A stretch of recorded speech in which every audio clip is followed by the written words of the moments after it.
Comme à l'époque où j'allais gratter des bons becs à mes potes sur le banc. Comme à l'époque où personne voulait de moi quand j'étais à chaque fois dans le camp des perdants. Oui, cette époque où je pleurais sans arrêt parce qu'on piquait mon bonnet en m'insultant. En maternelle j'étais la cible, sensible, incompréhensible, mais pas la seule victime. À l'époque où je considérais mon père comme un exemple alors que lui-même n'était pas présent pour m'aider à faire mes devoirs, qui prenait toujours ma grand-mère comme remplaçante. Hein?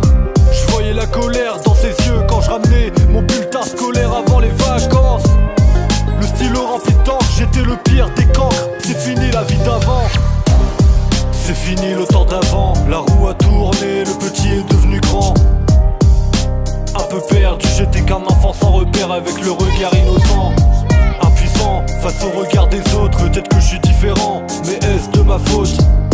Je voulais juste faire partie des vôtres. J'essaie toujours de faire mieux, alors je prends des notes. Arrivé au collège, j'allume ma première clope, j'allume mon premier joint, j'étais solo sous la flotte. Je tire une taf, puis deux, puis trois sur le pilon. J'étais faille à paumer, perdu dans mes illusions. À croire que ça fait du bien de me faire du mal, je sais pas, mais ce que je sais, c'est que les rages s'en régalent.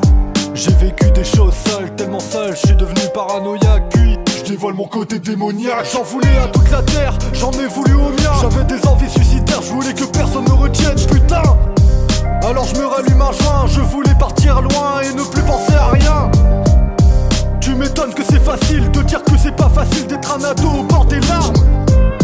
C'était ça ma vie d'avant, tellement de colère dans la tête et à deux doigts de prendre les armes. C'est fini le temps d'avant, la roue a tourné, le petit est devenu grand. Un peu perdu, j'étais qu'un ado sans repère avec le regard innocent. Impuissant face au regard des autres, peut-être que je suis différent, mais est-ce de ma faute? Je voulais juste faire partie des vôtres. J'essaie toujours de faire mieux, alors je prends des notes. Aujourd'hui je me sens mieux car j'ai brisé mes chaînes. Je suis devenu un homme, aujourd'hui j'ai la vingtaine. Quand je repense à cette époque, en vérité, je peux plus m'empêcher de rire comme une hyène. J'ai fait de la musique, je me suis soulagé le cœur, je me suis soulagé l'esprit, j'ai même oublié mes rancœurs. Je me suis fait des belles rencontres, des abonnés par centaines. Plus rien à foutre des autres tant que les miens ont la santé.